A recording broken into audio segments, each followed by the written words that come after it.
My big shouting day. Yesterday I woke up and Bob was crawling around my room, licking my jewellery. So I shouted, "Get out of my room!" And that was the start of my big shouting day. Then I came downstairs and I saw that egg. I cried and said, "I can't eat that." And my mummy said, "You could eat it last week. Look at Bob eating his mashed banana." After the terrible egg, I didn't like my shoes either, so I took them off all by myself, shouting, "No shoes!" And then we had to go shopping, and Mummy said, "Please stop wriggling, Bella." But I couldn't stop wriggling, and in the end I shouted, "Get me out!" Mummy said, "You will give Bob an earache, and you are giving me a headache."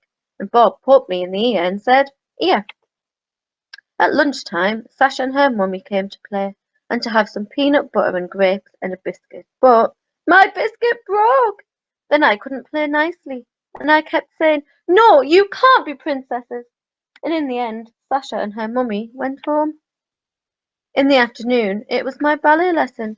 I said, "Ballet is too itchy." But it was a bit loud, and Mrs. Clark stopped playing the piano, and Miss Louisa said, "Dear, oh dear, perhaps you should sit in the corner." On the way home, we met the lady who lives next door, and she said that Bob was the sweetest thing she'd ever seen all day. And then she said, "How is Bella?"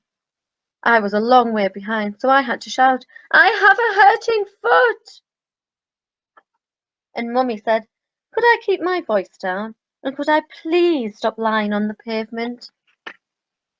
Then it was time for my tea and my bath, but those peas were too hot, and the bath was too cold, and I was too wet, and it was too minty. After that I rolled and rolled and said, "No bed, no, no, no, no bed, no, no." And Mummy said, "Well, I think someone needs to go to bed." But I rolled over my room, and then I rolled into Bob's room, and I said, "Bed is for babies." And then I yawned a little yawn. Then I crawled into my room, and Mummy said, "Who wants a story?" I said, "Nobody." But she came into my room anyway, and we cuddled up and had my best story about fairies and cakes. I yawned, and I said very quietly, "Today was a big shouting day, Mummy. Sorry." And she kissed me good night and said, "I know, we all have those days sometimes, but perhaps you will be more cheerful tomorrow." And I was cheerful all day long.